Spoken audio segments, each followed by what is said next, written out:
En enero de 1867 se oían extraños sonidos provenientes del templo Dingguan en el sur de Fuzhou.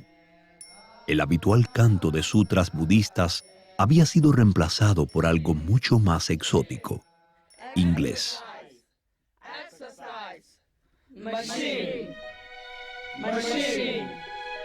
A medida que se propagaba la noticia de la fundación del astillero naval y su academia, el abad del templo acordó prestar sus aulas y dormitorios a los profesores y estudiantes.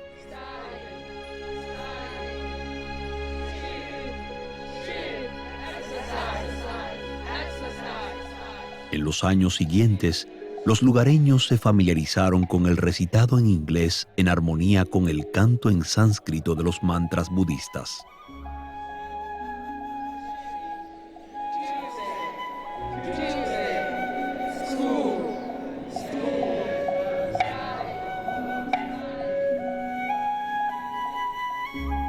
Yang Fu, graduado de la academia, escribió en sus memorias: por las mañanas y por las tardes leíamos en voz alta los textos en inglés en medio del canto budista. Esos días pasados han frecuentado mis sueños.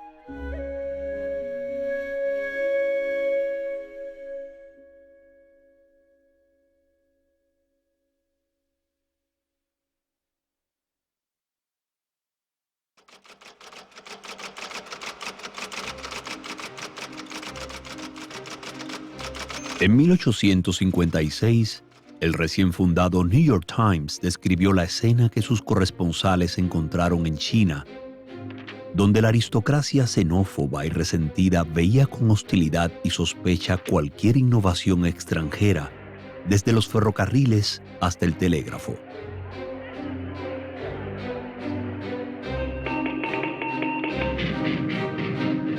Concluyó que independientemente de otras razones que pudiera haber, el mayor problema de China era la ignorancia y la falta de educación.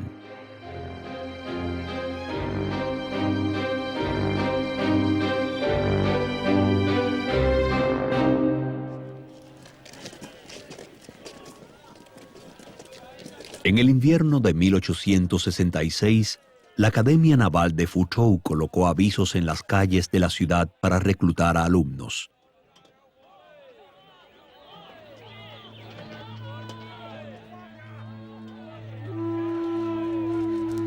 Invitaba a postular a cualquier joven inteligente con una educación básica, independientemente de su origen. La academia ofrecía formación en idiomas extranjeros y tecnologías náuticas.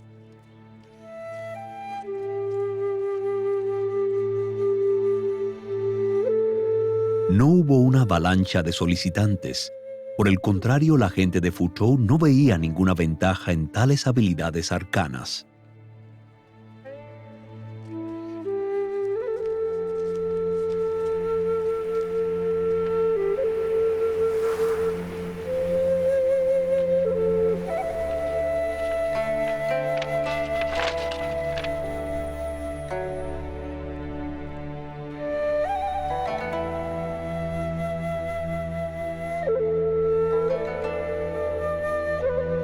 Durante siglos, el objetivo de la educación china fue lograr el éxito en los exámenes imperiales, puesto que eso daba entrada a la burocracia imperial, con el estatus y los beneficios pecuniarios que se esperaban obtener.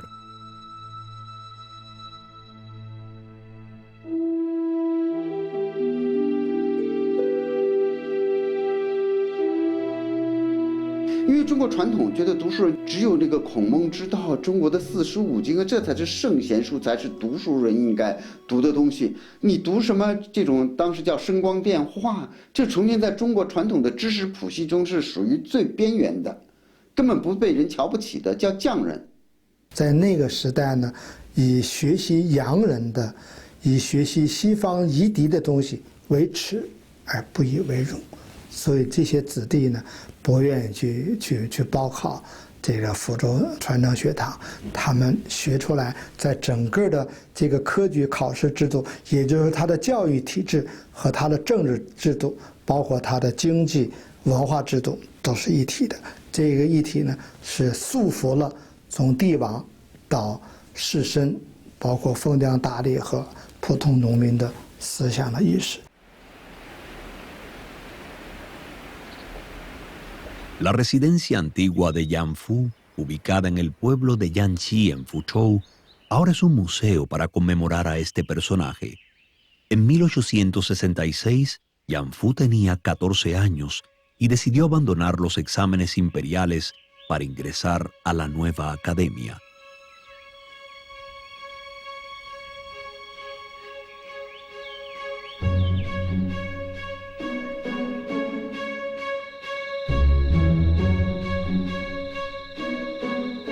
Había estudiado los clásicos confucianos durante 7 años y era el mejor de su promoción en la mayoría de sus exámenes.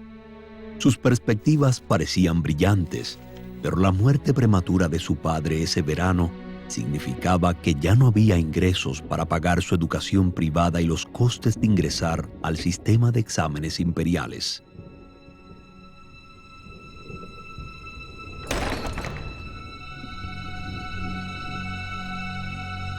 Esa nueva academia de estilo extranjero parecía ofrecer un futuro alternativo.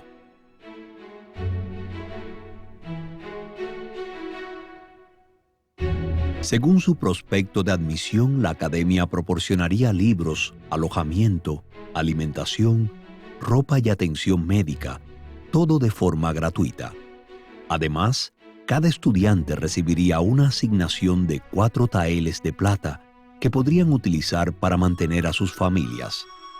El programa de estudio duraría 5 años con exámenes trimestrales y los mejores estudiantes recibirían un premio de 10 taeles.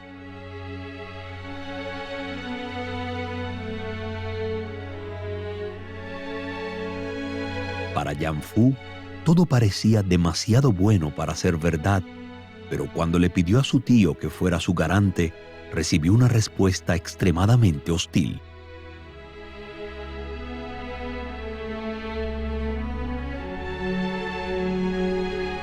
"当时传承学堂啊，这也是新的东西，很多人呢还是希望走正途，就科举之道，所以他的师父呢也是希望严复能够走这个路子。但是现在家庭不行了，他的父亲刚刚去世，这家庭的担子非常重，那怎么办？报考传承学堂有个好处，每个月可以补贴4两银子。这4两银子在大家对这个贫困的家庭来说是一个大事情，一年也不过10几两银子就够了，所以4两银子的补贴对他们家庭来说很重要。Ante la necesidad de la subsistencia, finalmente el tío de Yanfu cedió y le brindó su apoyo.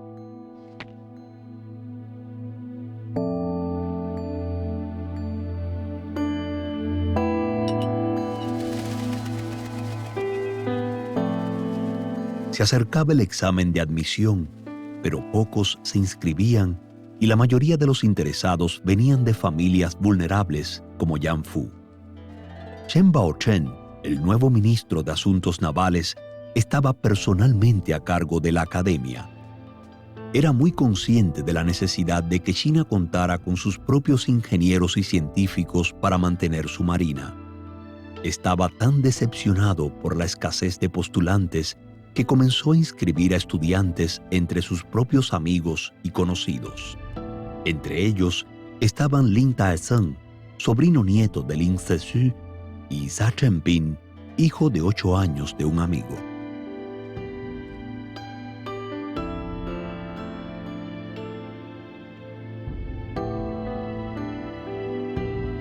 沈葆桢呢是用他的大臣之身啊，动员这士绅啊、子弟啊来报考这么一个这个传承学堂。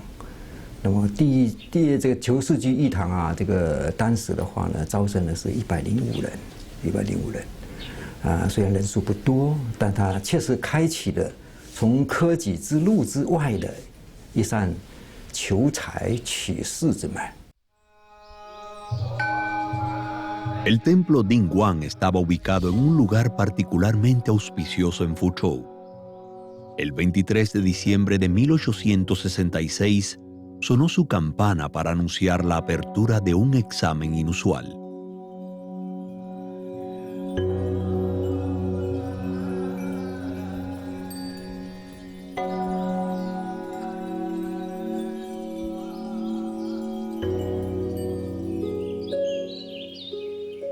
El examen constaba de 3 partes: una prueba escrita, un examen físico y una entrevista. Los criterios de aprobación eran particularmente estrictos. Para la prueba escrita, Shen Baochen pidió a cada solicitante que escribiera un ensayo sobre la responsabilidad moral de servir a sus padres con devoción. Escogió ese tema típicamente confuciano para calmar cualquier controversia adicional sobre la escuela recién establecida.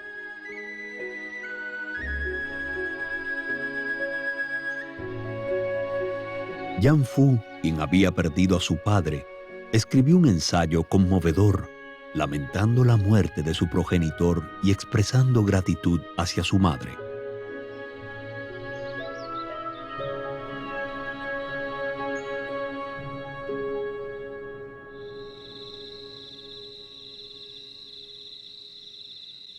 Shen Baochen se sintió enormemente conmovido por el texto de Yang Fu. Después de todo, él también estaba de luto por su madre. Yang Fu obtuvo la calificación más alta.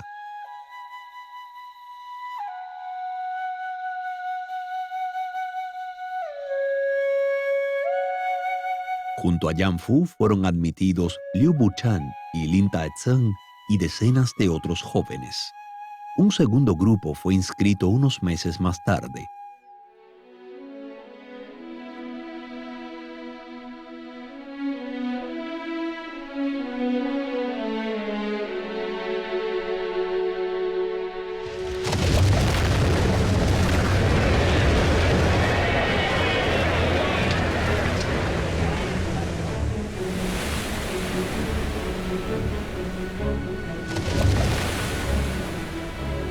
En los años siguientes, esos estudiantes dejarían su huella en la historia de China. Serían la punta de lanza de la modernización de su patria.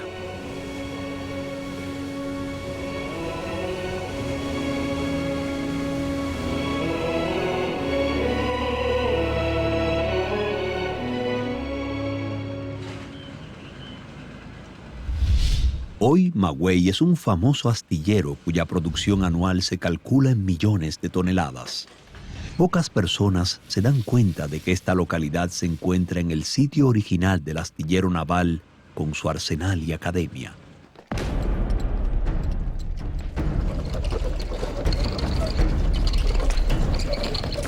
A principios del verano de 1867, el proyecto estaba cerca de completarse. El complejo incluía astilleros, talleres y edificios de aulas.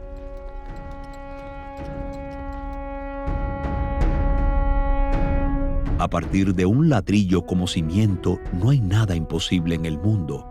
Al implementar el nuevo método introducido, se forman los sabios de hoy.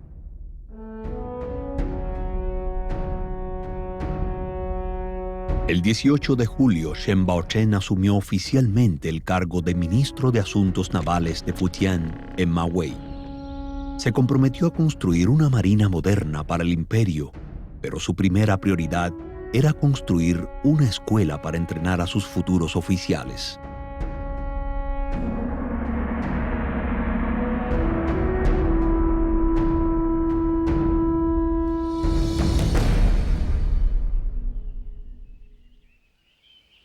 A principios del otoño, más de 100 estudiantes y profesores fueron trasladados al nuevo sitio.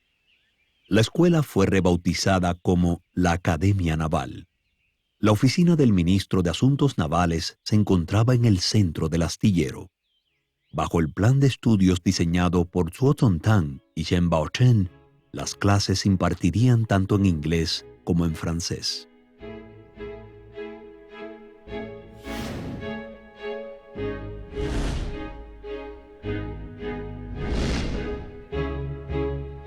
Los instructores franceses eran responsables de enseñar las materias más vinculadas con la construcción naval, como física, matemáticas, química e ingeniería. Los edificios frente a la oficina del ministro fueron asignados al personal francés y a sus estudiantes. Los instructores británicos eran responsables de la navegación, astronomía, geografía, operaciones de barcos y otras materias relevantes. Los edificios detrás de la oficina del ministro fueron de su dominio. 它的专业设置是中国历史上从来没有的。中国历史上始终是这个科举制度，是吧？章句小楷都是这种传统的教学，从来没有把自然科学或者是这种数理化这种自然科学的基础学科和工程技术学科纳入到我们的这个教学体系中，这是完全近代化的一种教育体系。 他的这个前学堂应当是培养军队当中技术人员的场所，而他的后学堂应当是培养军队当中指挥军官的场所。按照我们今天军队院校的划分，就是军事工程系和军事指挥系，它这样的一个区别。他的这种划分方法，实际上开创了这个当时中国军事教育的一代先河。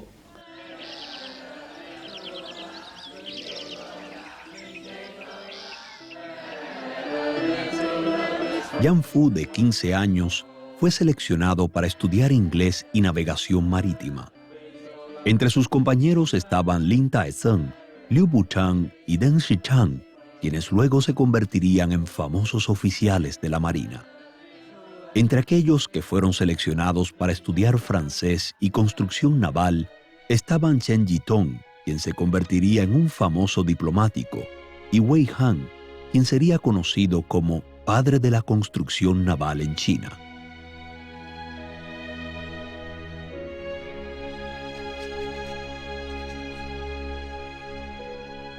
Chen Baochen tenía grandes expectativas para los estudiantes que había seleccionado personalmente. En su primer informe a la corte imperial escribió: según mi observación, todos los profesores trabajan arduamente y la mayoría de los estudiantes son inteligentes y perseverantes. Al eliminar a los perezosos o apáticos, progresaremos cada día.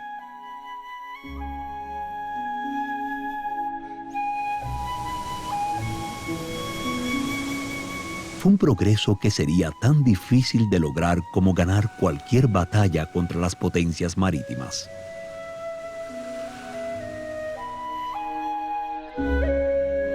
El primer y más grande obstáculo fue el idioma. Los estudiantes tenían que estudiar geometría, mecánica, astronomía, geografía y navegación, y ninguno de sus libros de texto estaba aún traducido al chino. Estudiar materias tan complejas en idiomas extranjeros era todo un desafío.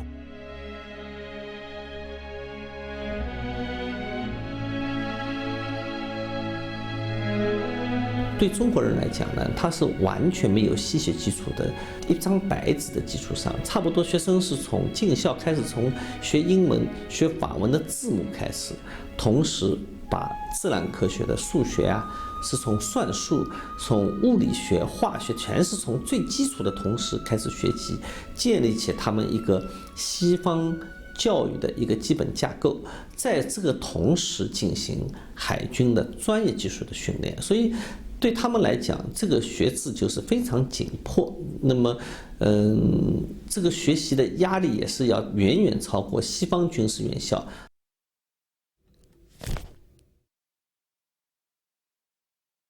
El primer diccionario de bolsillo francés-chino se puede encontrar en los archivos del Ministerio de Defensa de Francia.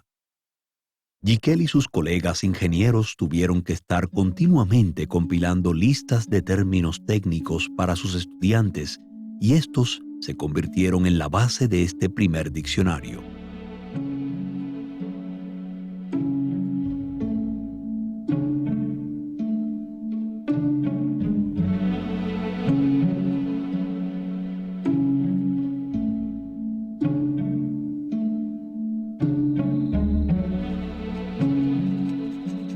En unas pocas semanas, gracias a este diccionario, tendremos en las imprentas locales ediciones en chino y francés de nuestros libros de texto clave.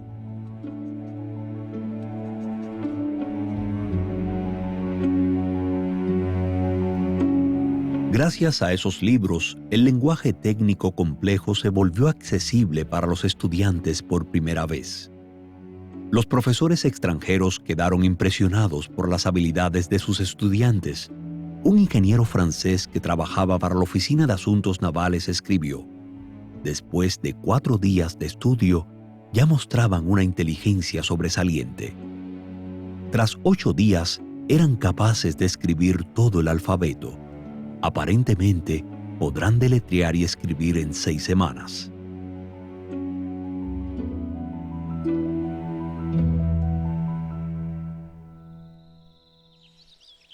En 1880, después de estudiar en Gran Bretaña, Yanfu se convirtió en el profesor de inglés principal en la Academia Naval de Beiyang en Tianjin. Les contaba a sus estudiantes, en su inglés impecable, cómo en 1867 había entrado en una increíble aventura donde fenómenos naturales como el agua, el aire y el calor eran transformados a través de los prismas de la física y la química en servicio de sus estudios náuticos.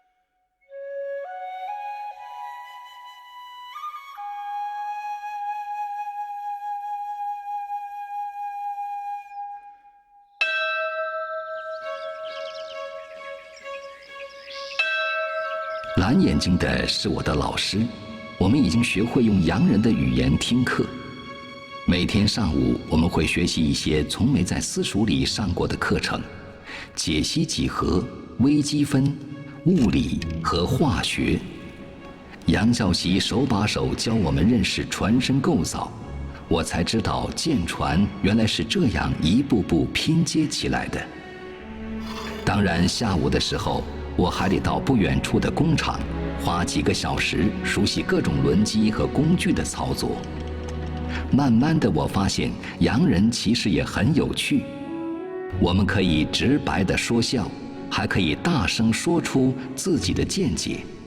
我不断得到表扬和鼓励，这些都让我感觉到不受束缚，对新知识充满兴趣。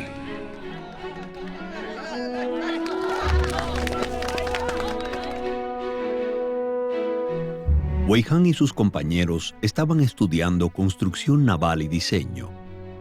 Chen Baochen instó repetidamente a sus jóvenes estudiantes a comprender la ciencia detrás de la tecnología. Los animó a estudiar cada detalle en un barco y aprender a través de la práctica.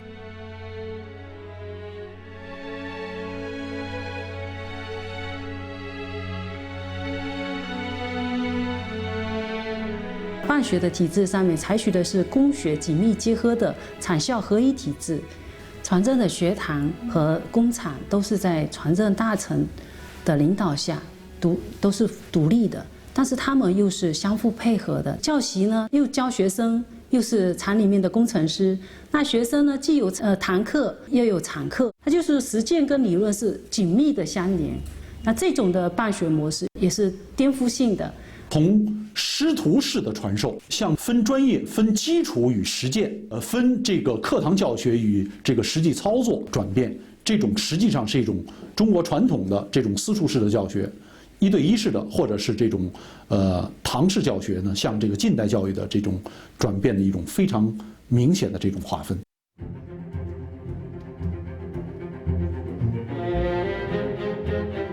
Creó un entorno académico vigoroso tanto para profesores como para estudiantes. Los estudiantes no se sintieron intimidados por los nuevos teoremas, fórmulas y estructuras mecánicas que eran completamente nuevos para ellos. Al contrario, esos temas solo aumentaron su sed de conocimiento.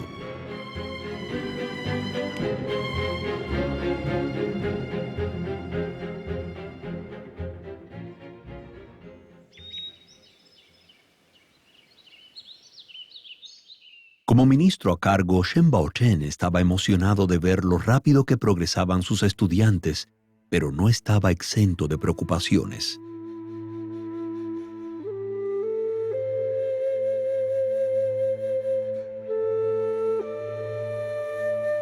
Por un lado, consideraba necesario que los chinos estudiaran ciencia y tecnología occidentales.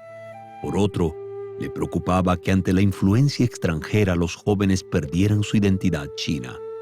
Si eso sucedía, la facción conservadora en la corte imperial sin duda se volvería en su contra.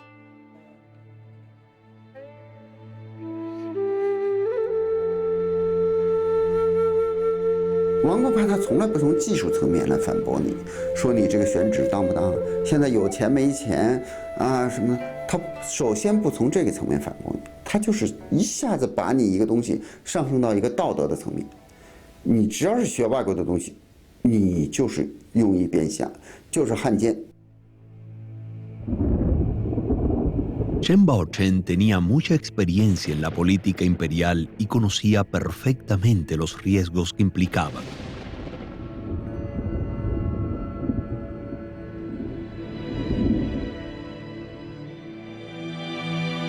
El proyecto naval completo podría estar en peligro.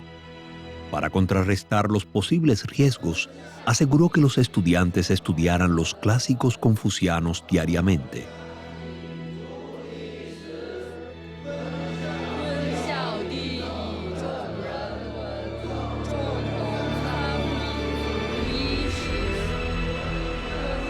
Esos textos servirían para enfatizar los valores tradicionales chinos en la mente de los estudiantes.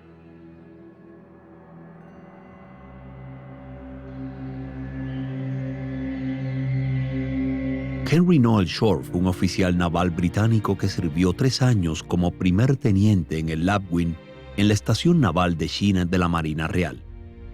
Después de visitar la academia, escribió sobre sus estudiantes. Intelectualmente no eran diferentes de los estudiantes occidentales.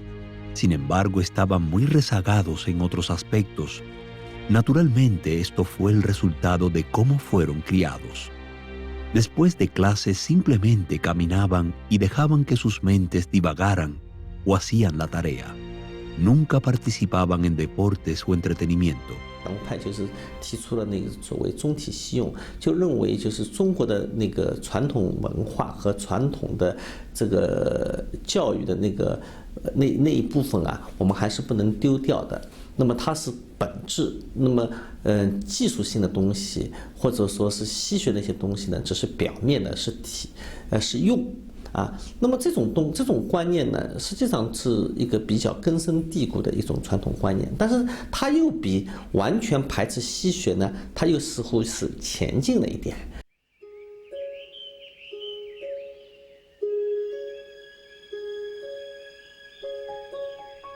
Este enorme árbol que crece en la ladera de la montaña Maxian fue plantado por los docentes extranjeros de la academia. A medida que la Academia Naval comenzó a progresar, Chen Baochen se dio cuenta de que el proyecto requeriría a más extranjeros para expandirse adecuadamente. Escribió a Prosper Giguel, quien estaba en Francia en ese momento, para reclutar a más personal y comprar equipos adicionales.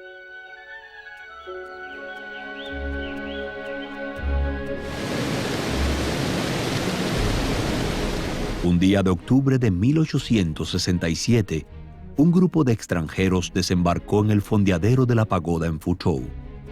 Viajaron con Giguel 12 nuevos integrantes de la academia, entre profesores e ingenieros, algunos de los cuales incluso trajeron a sus familias desde Francia.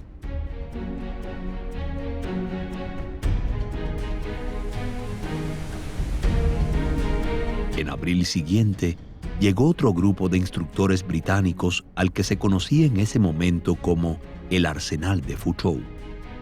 Ese creciente grupo pronto se dedicó a la tarea de construir la primera flota moderna de China.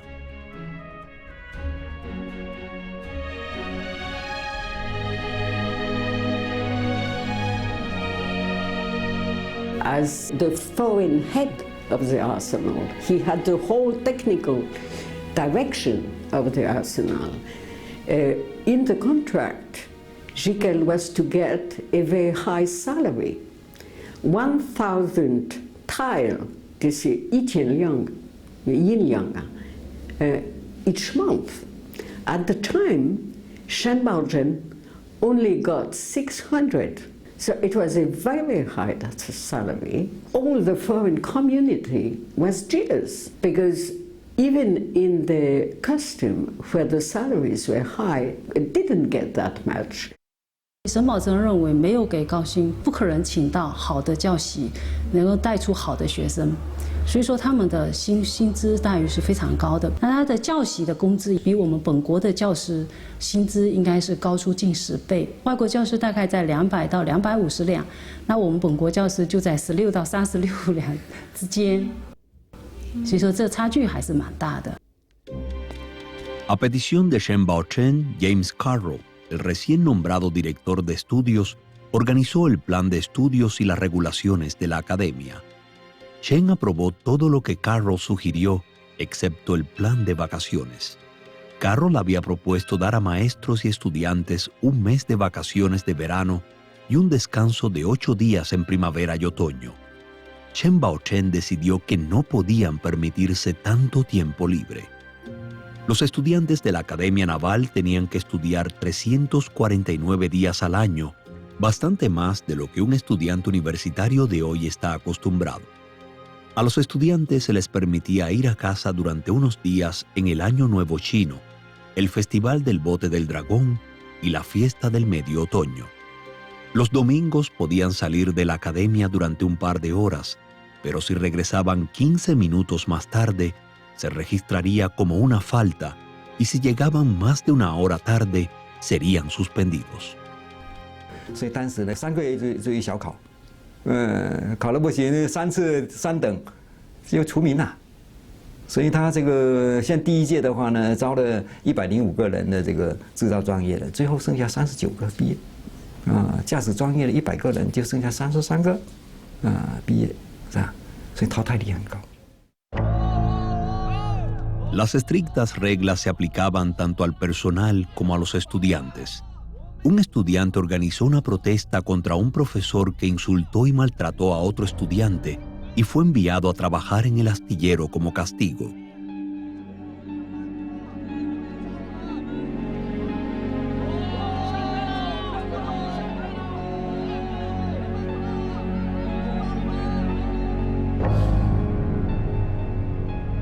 Cuando Shen Bao-chen se enteró de la razón de la protesta, despidió al profesor según los términos de su contrato que prohibía al personal docente insultar o maltratar a cualquier estudiante.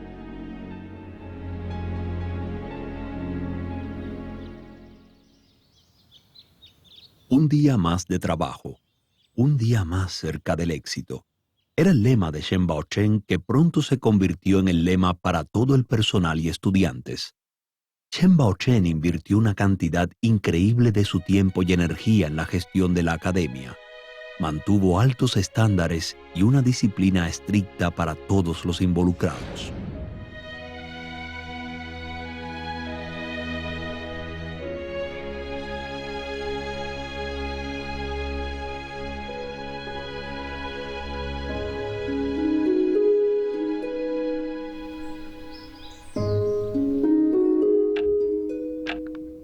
Shen Bao-chen sorprendió a sus propios subordinados chinos al comenzar a estudiar ciencias naturales en 1869.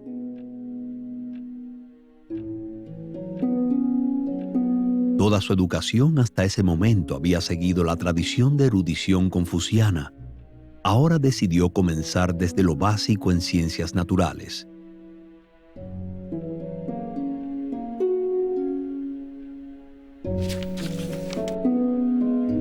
Incluso escribió al Ministerio de Defensa Militar pidiendo 5 copias de los recién impresos Fundamentos de Física y Matemáticas para que sus subordinados estudiaran.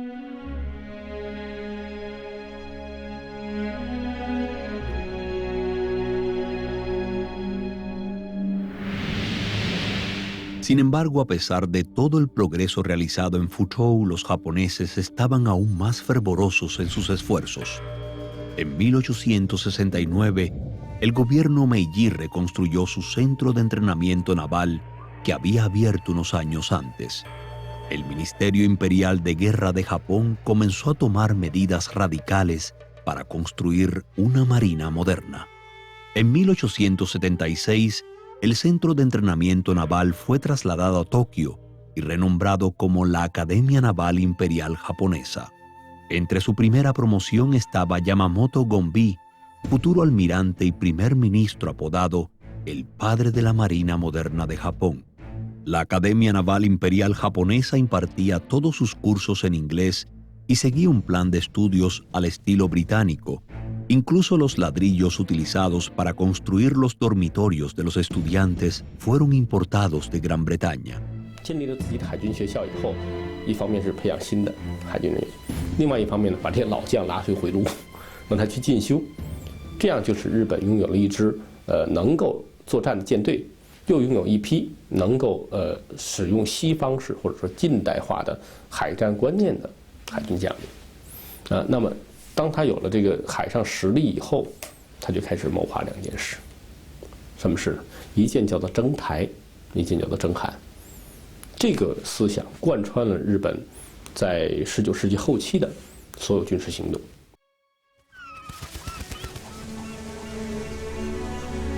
En junio de 1869, el arsenal de Fuzhou lanzó su primer buque de guerra, Guan Yanqing, complementado por un motor de vapor de 150 caballos de fuerza que impulsaba el sistema de propulsión submarina diseñado por los franceses.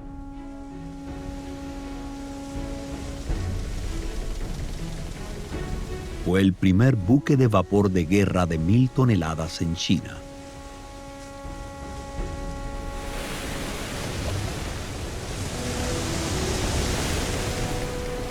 Chen Baochen quedó encantado con el rendimiento del barco. Por primera vez, China parecía poder igualar a sus rivales.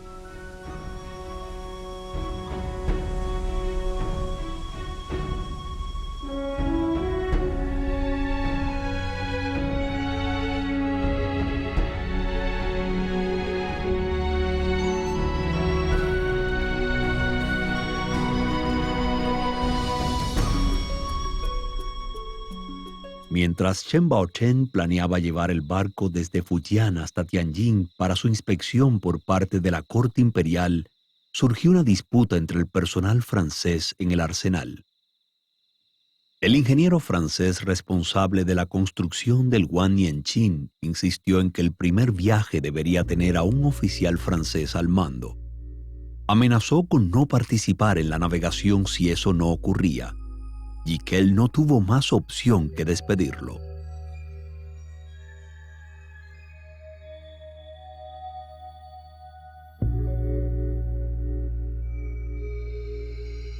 El ingeniero descontento llevó el asunto al cónsul francés, quien llegó sin previo aviso al astillero naval y pidió a Chen Baochen que revocara el despido. Chen se negó rotundamente, insistiendo en que se respetaran las regulaciones del contrato.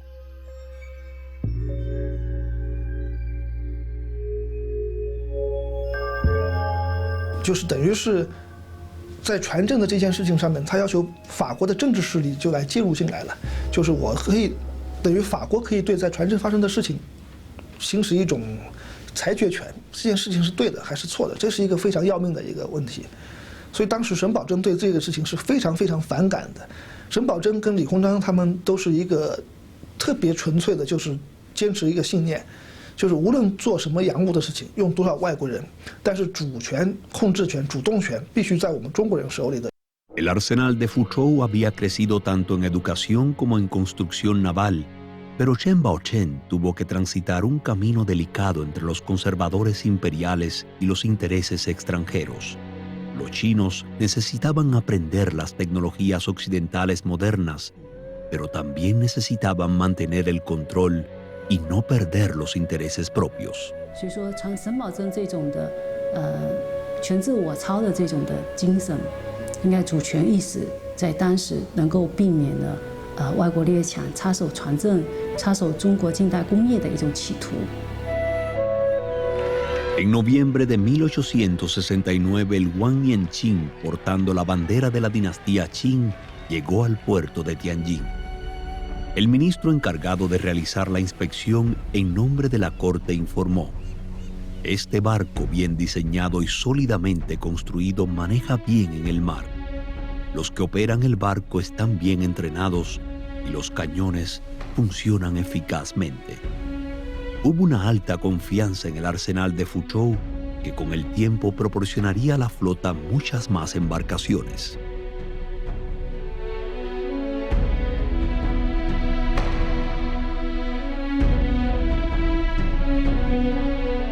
船镇建起来以后的目的就是，首先的要给国家看到的是什么呢？你得造出船来嘛。江南制造局也在造船，所以国家设立这个的话，第一个目标就是你能不能造出船来。所以万年青对于船政来说呢，是向清政府交的第一份报告书，就是证明我们这个合作这个模式是正确的。恩格斯有一段非常著名的话：一艘军舰，一方面是大工业的产物，更重要的，它是大工业的缩影。军舰这个结晶呢，包括这个工业的原料、燃料、采矿，这个工业的制造，对吧？甚至包括工业的运输等等，这是一体的。所以这个船坚炮利的背后呢，是一个大工业的一个整个的一个框架。所以这样呢，福州船政局包括福州船政学堂的它的建立，就对中国近代化、中国工业化向前大大推动。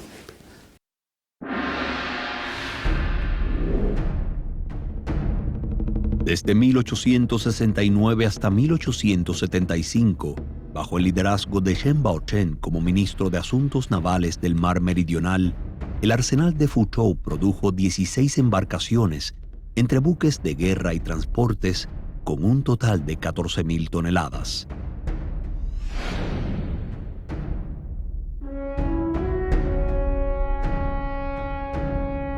Durante el mismo periodo, la Academia Naval formó a 93 oficiales e ingenieros, quienes pronto tripularían y comandarían esos barcos junto a los cuales habían crecido.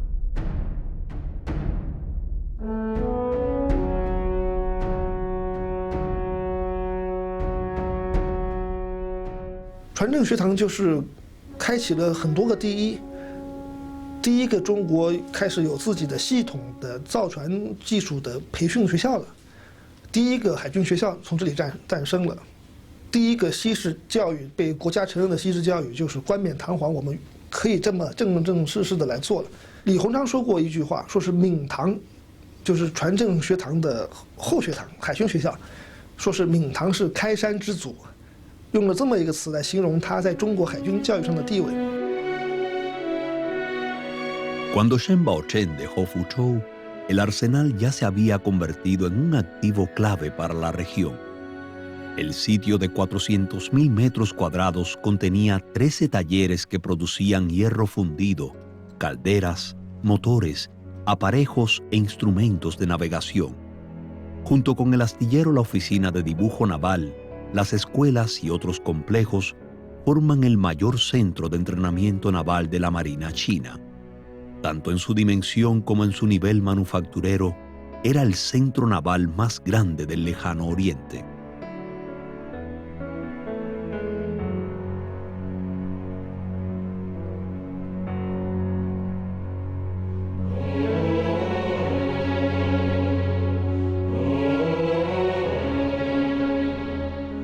En 1871, el profesor de la Academia James Carroll recibió una carta de despedida de parte de Yan Fu, Liu Buchang y otros 21 estudiantes graduados antes de su primera navegación de prueba.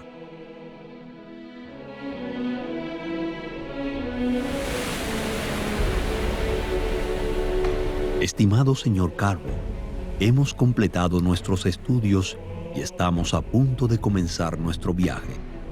A partir de ahora vamos a enfrentarnos a las tormentas y a observar la rotación del Sol y las estrellas. Aunque nos entristece despedirnos de usted, estamos ansiosos por prestar servicio a nuestro país. Estamos seguros de que se alegrará de nuestra partida.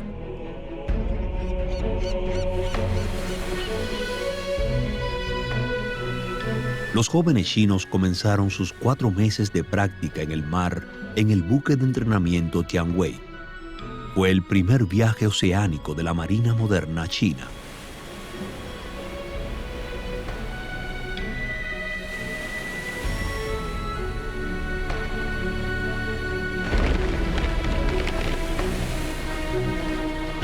Desde las exploraciones de Cheng He en el sudeste asiático y el Océano Índico a principios del siglo XV, China no había expresado tal ambición marítima.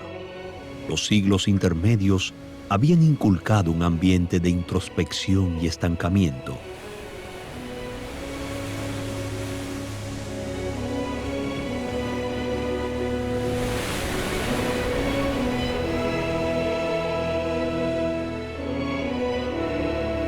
Con las olas rompiendo frente a su proa, un nuevo mundo de desafíos y aventuras se abría ante sus ojos.